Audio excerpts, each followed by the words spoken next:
에스겔 7장 1절부터 13절에 있는 말씀, 큐티인 제목은 내게 끝이 이르렀나니입니다. 주전 8세기 이후에 고대 근동에서 약소 국가인 이스라엘은 희생 제물에 불과했습니다. 100년 이상 아수르를 군주로 섬기며 조공을 바쳤지만 온갖 수모와 어려움을 겪었습니다. 그러다가 주전 605년부터 신흥 초강대국인 바벨론의 지배 아래에서도 고달픈 삶은 계속되었습니다. 이제는 하나님이 이스라엘을 치시면서 이스라엘은 지구상에서 사라질 위기에 몰렸습니다.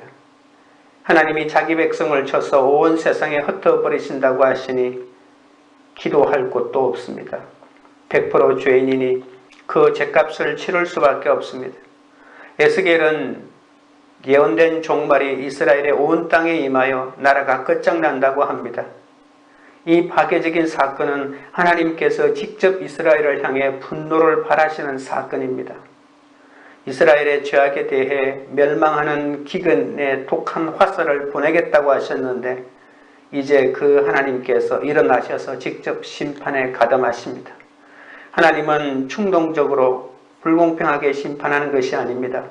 이스라엘 백성들의 죄악과 가정스러운 우상 숭배에 대한 공정하고도 온전한 심판이니 그 심판이 얼마나 혹독한지 모릅니다.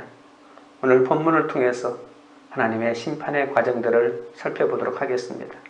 첫째로 사방의 일이 끝났도다입니다. 1절부터 3절에 있는 말씀입니다. 또 여호와의 말씀이 내게 임하여 이르시되 너 인자야, 주 여호와께서 이스라엘 땅에 관하여 이같이 말씀하셨느니라. 끝났도다. 이 땅 사방의 일이 끝났도다. 이제는 내게 끝이 이르렀나니 내가 내 진노를 내게 나타내어 내 행위를 심판하고 내 모든 가증한 일을 보응하리라. 여호와 하나님은 바벨론 포로로 잡혀있는 에스겔에게 이스라엘의 끝이 이르렀다고 하십니다. 그렇게 보류에 오던 심판을 통한 멸망이 지금 온 이스라엘에 임하고 있습니다. 에스겔은 선배 선지자들이 경고해왔던 그 종말이 드디어 임했다고 소리칩니다. 2절에 끝났다. 3절에 너희에게 끝이 이르렀다. 7절에 정한 재앙이 네게 임한다. 7절에 때가 이르렀고 날이 가까웠다. 10절에 임박하다. 정한 재앙이 이르렀다. 그리고 12절에 때가 이르렀고 날이 가까웠다. 에스겔이 이렇게 올 것이 왔다고 반복하는 이유는 피할 수 없는 하나님의 심판이기 때문입니다. 일반 선지자는 회개하라, 심판의 날이 가까웠다라고 하지만 에스겔은 회개의 가능성을 완전히 차단하면서 모든 것이 끝장났고 누구도 피할 수 없다고 합니다. 한마디로 회개하기엔 너무 늦었다. 종말이 이미 왔다는 것입니다. 이것은 노아 홍수 시대와 마찬가지로 사람들의 죄가 크게 달하셨기 때문에 마치 빗자루로 쓸듯이 그것을 땅에서 쓸어내야 할 시간이 왔다는 것입니다. 아모스는 주전 750년경부터 이스라엘의 종말을 선포했습니다. 아모스 8장에 보면 하나님은 여름 과일 한 강주리를 보이면서 무엇이 보이느냐고 아모스에게 묻습니다. 아모스는 여름 과일 한 강주리가 보인다고 하니까 하나님은 이렇게 말씀하십니다. 내 백성 이스라엘의 끝이 이르렀기 때문에 내가 다시는 그를 용서하지 않겠다고 하셨습니다. 여름 과일이라고 하는 말은 카이츠라고 하는 말이고 끝났다라고 하는 말은 캣츠라고 하는 말입니다. 자음이 같은 어근에서 나온 같은 단어인데 언어 유희를 하면서 이스라엘의 예언을 멸망하는 것이죠. 그러나 그 이후로도 하나님은 혹시나 하는 마음으로 기대하면서 200년 가까이 기다리면서 참아오셨습니다. 아모스 이후 이스라엘 땅의 종말은 부분적으로는 이루어졌습니다. 북왕국이 멸망한다든지 그리고 특별한 왕들에 의해서 심판을 당한다든지 그런 일들은 이루어졌지만 온 이스라엘이 심판으로 나라의 문을 닫고 완전히 약속의 땅에서 추방당하는 완전 멸망의 때가 됐던 것이죠. 여호와의 날이 주의 백성에게 임하면 그 뒤에는 회복이 임하기 때문에 모든 것이 절망은 아닙니다. 그러나 여호와의 날을 견뎌내는 일은 참으로 떨리고 두렵습니다. 남아있는 자는 구원을 받지만 그 남아있는다고 하는 것은 이 혹독한 대재앙에서 남아있는 것이기 때문에 얼마나 힘들고 어려운지 모릅니다. 에스겔은 이스라엘의 온 땅 사방 구석구석에 끝이 왔다고 합니다. 이스라엘 땅이라고 하는 말은 성경에서 에스겔만 사용하는 문구입니다. 무려 17차례나 사용했지만 에스겔 밖에서는 이러한 이스라엘 땅이라고 하는 말을 한 번도 사용한 적이 없습니다. 하나님은 사랑하는 백성 이스라엘에게 땅을 주시기 위해 얼마나 애를 많이 썼는지 모릅니다. 젖과 꿀이 흐르는 땅에서 열방을 구원하려는 원대한 비전을 품으셨는데 이제 그 땅은 짐승들이 사는 황폐한 땅이 되어버렸고 당신의 언약 백성은 열방으로 흩어버리는 심판을 내릴 수밖에 없습니다. 당신이 창조하신 이 아름다운 약속의 땅은 그는 이스라엘 땅이 아니라 그냥 열방에 불과하고 말았습니다. 이제 누가 있어 열방을 구원한단 말입니까? 이스라엘의 멸망은 단순히 한 나라의 멸망이 아니라 열방을 구원하고자 하는 하나님의 꿈이 꺾이는 것이니까 하나님이 얼마나 참고 참았는지 모릅니다. 4절입니다. 내가 너를 불쌍히 여기지 아니하며 긍휼히 여기지도 아니하고 내 행위대로 너를 벌하여 내 가정한 일이 너희 중에 나타나게 하리니 내가 여호와인 줄을 너희가 알리라. 이스라엘에 다가올 끝날은 온 사방에서 임하는 종말입니다. 어느 쪽으로도 피할 수 없는 막다른 길이란 뜻이죠. 이스라엘이 이렇게 사면초가에 이르게 된 것은 그들이 행한 모든 가증한 일, 우상 숭배 때문입니다. 하나님의 오래 참음에도 끝이 왔습니다. 에스겔의 청중들은 임박한 심판 경고에 콧방귀를 뀌고 있습니다.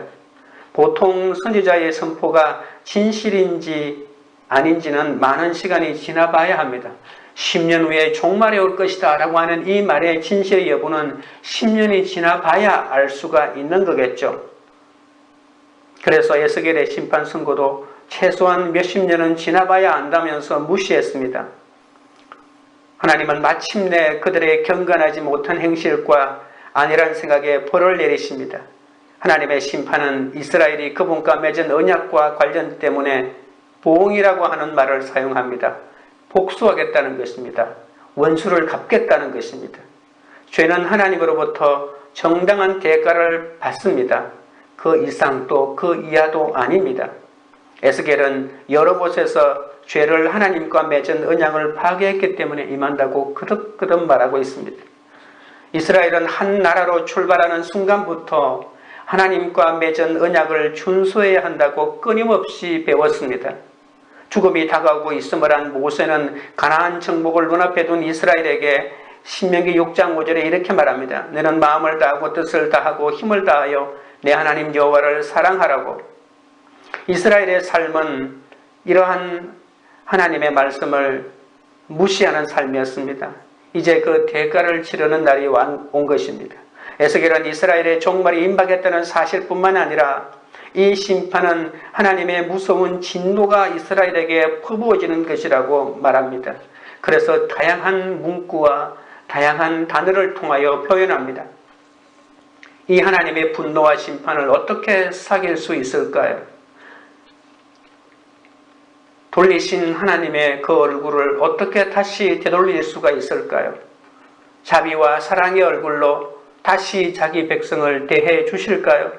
이스라엘은 하나님의 택하심을 받았지만 하나님을 버리고 자기의 유익과 이익을 쫓아 온갖 우상을 섬기며 죄를 지었습니다. 하나님은 오래 참으셨지만 우리가 행한 죄를 반드시 심판하시기도 한다는 것을 명심해야 합니다. 당장 심판이 없다고 해서 나의 죄가 결코 가볍다는 것은 아닙니다.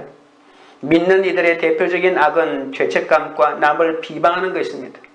말씀으로 남을 탓하며 판단하지 말고 자신의 죄부터 먼저 보아야 합니다. 많은 사람이 악을 행한 후에 그 보상심리로 경건을 가장합니다. 그러면서 다른 사람의 죄를 혹독하게 비판하기도 합니다. 내가 끝으로 행하는 말과 행동이 내 죄를 숨기고 위장하지 못하도록 언제나 말씀으로 내 자신부터 먼저 살펴야 합니다. 내가 버리지 못하는 습관과 게으름이 복음의 본질을 왜곡시킵니다. 주님은 우리 안에서 행한 수고에 대해 어떤 특권을 요구할 때가 많이 있습니다. 하지만 우리는 마지막 순간까지 종의 자리를 떠나지 않으셨던 주님의 모습처럼 자족하는 자가 되어야 합니다. 주님과 교회를 섬길 수 있다는 특권만으로 자족하는 자가 되어야 합니다. 열심히 주의 일을 하고 교회를 섬겨놓고도 대우를 못 받는다고 속을 끓이니까 그 모든 은혜가 사라지는 것이죠. 적용 질문을 드립니다. 하나님의 택하심을 받은 백성임에도 내가 여전히 행하고 있는 가증한 일은 무엇입니까? 둘째로 내 행위대로 심판하여입니다. 5절부터 7절에 있는 말씀입니다. 주 여호와께서 이같이 이르시되 재앙이로다 비상한 재앙이로다 볼지어다 그것이 왔도다 끝이 왔도다 끝이 왔도다 끝이 너에게 왔도다 볼지어다 그것이 왔도다 이 땅 주민아 정한 재앙이 내게 임하도다 때가 이르렀고 날이 가까웠으니 요란한 날이요 산에서 절거이 부르는 날이 아니로다. 선지자는 계속 심판을 경고합니다. 재앙이로다 비상한 재앙이로다라는 이 말을 문자적으로 풀이하면 악이다. 한 큰 특별한 악이다. 이런 말입니다. 선지자는 어떤 일을 염두에 두고 이때까지 이스라엘 백성이 들어보지 못한 큰 재앙이라고 하는 것일까요? 비상한 재앙이란 이스라엘이 그동안 한 번도 경험하지 못한 재앙인데 이 재앙은 하나님이 이미 내리기로 정하신 것이고 돌이킬 수 없는 재앙이고 아마도 그들이 그렇게 애지중지하던 예루살렘 성전 파괴와 같은 그런 사건일 것입니다. 유대인들은 성전을 절대 파괴될 수 없다고 단정했지만 하나님은 스스로 자기 성전을 허물 시간이 되었습니다. 끝이 왔다라고 하는 말에 아까 캐츠라고 했죠. 여름과일 카이츠가 아니고 바로 캐츠야 라고 이렇게 캐츠라고 하면서 이 끝이 났다라고 하는 핵심 단어를 아모스 이후에 이 에스겔 7장에서 집중적으로 사용하고 있습니다. 2절에서도 했던 말을 다시 세 차례나 강조합니다. 많은 선지자가 다가오는 심판을 예언했지만 에스겔은 지금 당장 임한 심판을 선포합니다. 하나님이 주의 백성을 심판하늘로 정하신 그날이 밝아왔다는 것입니다. 하나님은 여러 차례 여러 모양으로 가증한 일에서 돌이키라고 경고하셨지만 눈과 귀로 죄가 가려진 그들은 그 말씀을 자기 일로 여기지 않았습니다. 여호와를 섬겨야 할 산에서 오히려 우상을 섬기면서 즐겁게 섬기는 가증한 일을 계속했습니다. 그것은 하나님의 분이 쏟아지는 심판이 임하고 모든 것이 혼란스럽고 요란한 날이 되었어야 하나님의 말씀하신 대로 행하시는 분임을 이제서 깨닫게 되죠. 8절부터 9절입니다.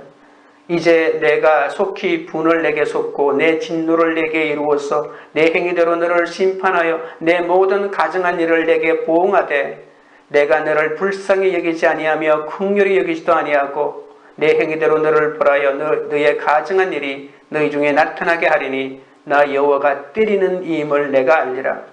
이날은 하나님이 백성들에게 그들의 행위대로 갚아주시는 날인데 안타깝게도 하나님의 진노와 징계밖에는 없습니다. 이스라엘을 심판하시는 하나님은 그들을 불쌍히 여기지 않으실 것이고 어떠한 긍휼과 자비도 베풀지 않으신다고 합니다. 오로지 그들이 행한 대로 벌을 내리시되 그들이 행한 가증한 일인 우상 숭배에 대해 혹독한 벌을 내리십니다. 이 사실을 두 차례나 강조합니다. 여호와께서 주의 백성에게 이처럼 혹독한 벌을 내리시면 이스라엘과 세상은 하나님 여호와는 때리시는 분임을 이제서 알게 됩니다. 하나님의 심판은 교육적인 목적이 있다는 사실을 또한 강조하기도 합니다. 주의 백성이 하나님의 심판을 피할 길은 없고 하나님은 백성들의 회개를 기다리시지도 않습니다. 드디어 올 것이 왔고 하나님의 심판을 받는 것만이 이스라엘에게 정해진 운명입니다. 참으로 안타깝고 비참한 상황입니다. 이스라엘은 원래 하나님의 사랑과 배려를 독차지한 민족이 아닙니까? 오죽하면 모세가 마지막 노래인 신명기 33장에서 말하는데 그중에 29절에서는 이스라엘이여 너는 행복한 사람이로다. 여호와의 구원을 너같이 얻은 백성이 누구냐? 그는 너를 돕는 방패시요 내 영광의 칼이시로다. 내 대적이 내게 복종하리니 내가 그들의 높은 곳을 밟으리로다 라고까지 얘기했잖아요. 누가 이스라엘의 복됨을 부러워하지 않았겠습니까? 그러나 이제는 이 모든 것이 바뀌었습니다. 하나님은 이스라엘에게 복을 주시지도 않고 보호하시지도 않습니다. 오히려 그들을 벌하고 죽이십니다. 주의 백성이 하나님이 주신 특권으로 거룩하고 경건한 삶을 살지 못한 책임을 이제 추궁하십니다. 이스라엘이 여호와를 몰랐으면 당하지 않았을 고통일 수도 있습니다. 그러나 이런 사랑에는 항상 책임이 따릅니다. 하나님은 자기 백성의 죄를 모른 척 하시기에는 그들을 너무나도 사랑하셨습니다. 하나님은 죄를 눈감아 줄 수 없기 때문에 그들을 치시는 것입니다. 이 혹독한 심판의 주체는 하나님이십니다. 바벨론도 자기 백성을 치는 데 사용한 하나의 도구에 불과했습니다. 하나님은 모든 역사를 주관하시고 바벨론도 마음대로 움직이시는 능력의 주권자이십니다. 이스라엘은 비록 자기들을 침략자들에게 패배하고 포로로 바벨론으로 끌려가지만 여호와께서는 절대 실패하는 법이 없습니다. 이스라엘의 패배와 상관없이 하나님은 여전히 살아계시고 근제하십니다. 하나님은 내게 복을 주기도 하시지만 나를 때리기도 하시는 분이십니다. 이것을 아는 것이 지혜입니다. 아무리 힘들어도 자살하면 죄입니다. 하나님에 대한 반역입니다.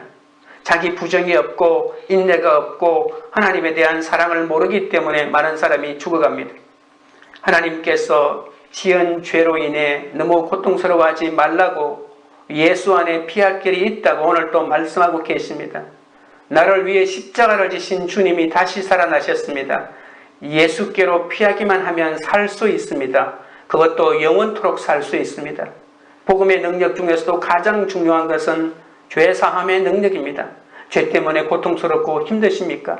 죄책을 이길 수 없습니까? 예수께로 나오십시오. 복음의 능력을 믿으십시오.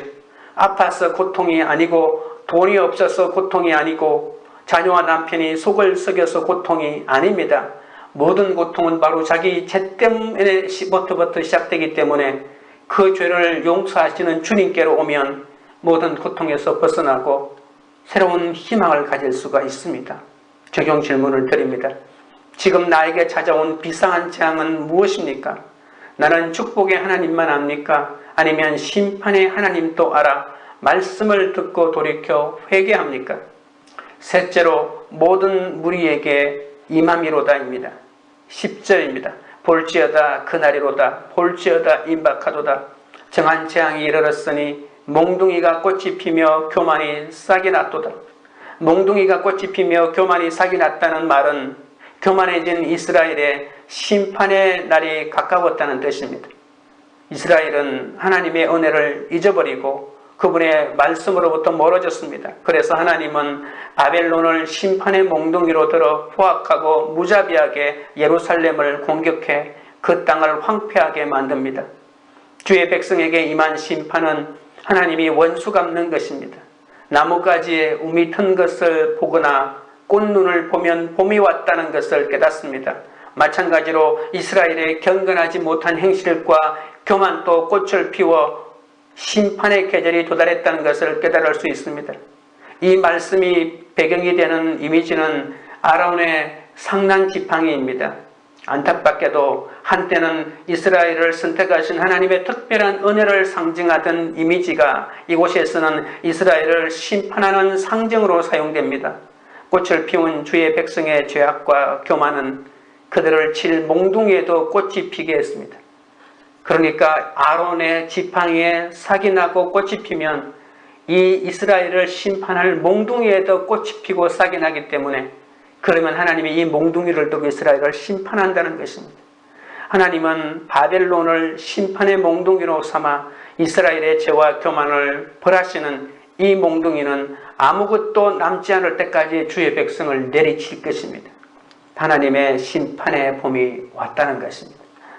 11절입니다. 포악이 일어나서 죄악의 몽둥이가 되었은즉 그들도 그 무리도 그 재물도 하나도 남지 아니하며 그 중에 아름다운 것도 없어지리로다. 봄에 핀 꽃의 아름다움이 시들면 봄이 지나고 여름이 다가오는 것은 자연의 이치입니다. 봄이 지나면 아름다운 꽃이 사라지듯이 이스라엘 사람들과 그들의 재물도 하나도 남지 않고 모두 사라진다는 것입니다. 유다가 피운 악과 난폭함의 꽃이 지고 있으니 하나님의 심판을 받을 때가 다가오고 있습니다.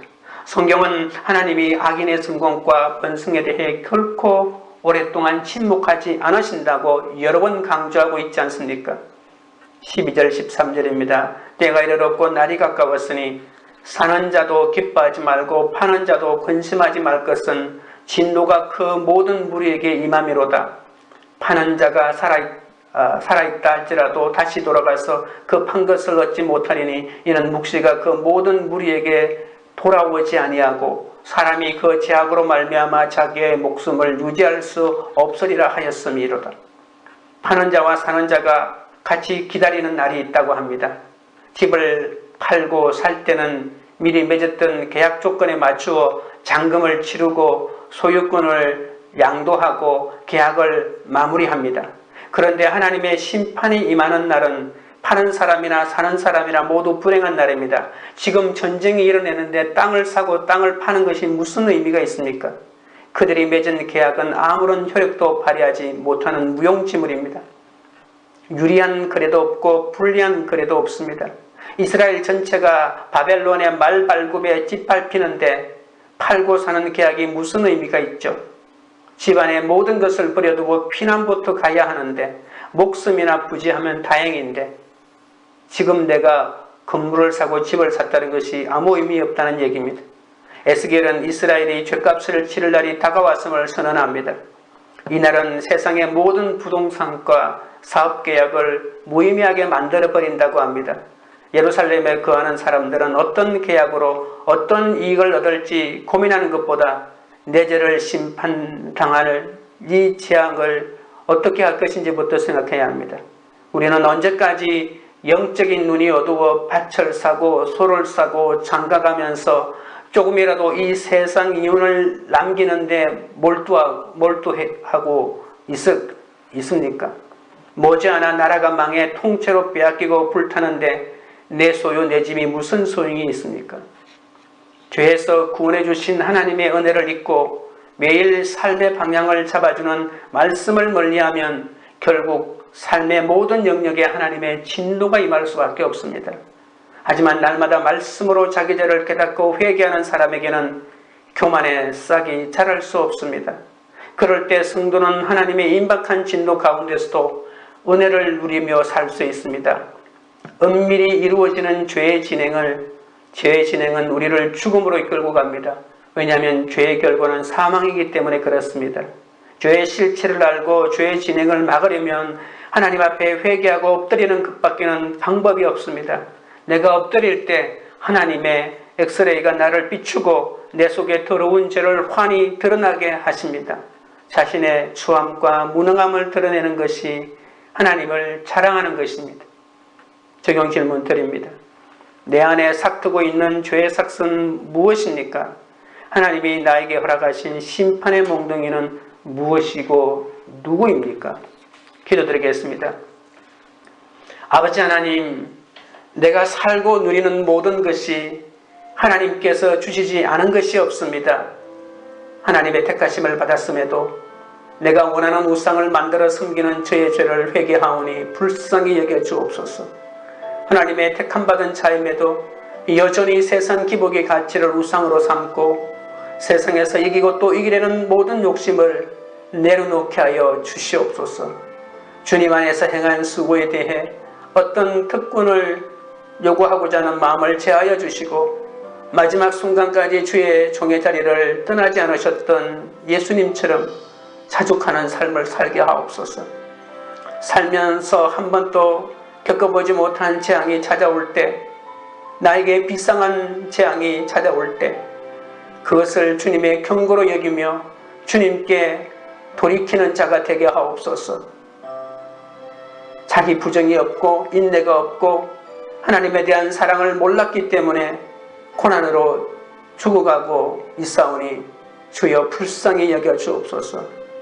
나는 하나님께 속한 자임을 잊지 않게 하시고 하나님의 말씀을 듣고 회개함으로 심판에서 돌이키게 하옵소서. 하나님께서는 지연죄로 인해 너무 고통스러워하지 말라고 하십니다. 예수님 안에 피할 길이 있다고 하시오니 오늘도 말씀대로 믿고 살고 누리기를 원합니다. 날마다 말씀을 가까이 하러 내 죄를 가지치게 하고 내 안에 교만의 싹이 자라지 않도록 주여 인도하여 주옵소서. 은밀히 이루어지는 죄의 진행은 우리를 죽음으로 이끌어갑니다. 우리 안에 삭트고 있는 죄의 싹을 무시하지 않게 하옵시고 죄의 결과는 사망이 오니 죄의 실체를 알고 죄의 진행을 막기 위해 하나님 앞에 회개하고 엎드려 하나님이 우리에게 허락하신 심판의 몽둥이 가운데에도 말씀을 듣고 돌이키게 하여 주옵소서. 열방에 있는 선교사님들이 올바른 말씀을 선포하여 곳곳에 회개의 역사가 일어나게 하옵소서. 광교 우리들 교회가 죄에서 구원해 주신 하나님의 은혜를 잊고 신도의 심판에 빠지지 않고 날마다 삶의 방향을 잡아주는 말씀을 따라 거룩한 삶을 사는 공동체가 되게 하옵소서. 날마다 말씀으로 자기 죄를 깨닫고 회개하여 교만의 싹이 자라지 않도록 살피는 공동체가 되게 하옵소서. 예수님의 이름으로 기도드리옵나이다. 아멘.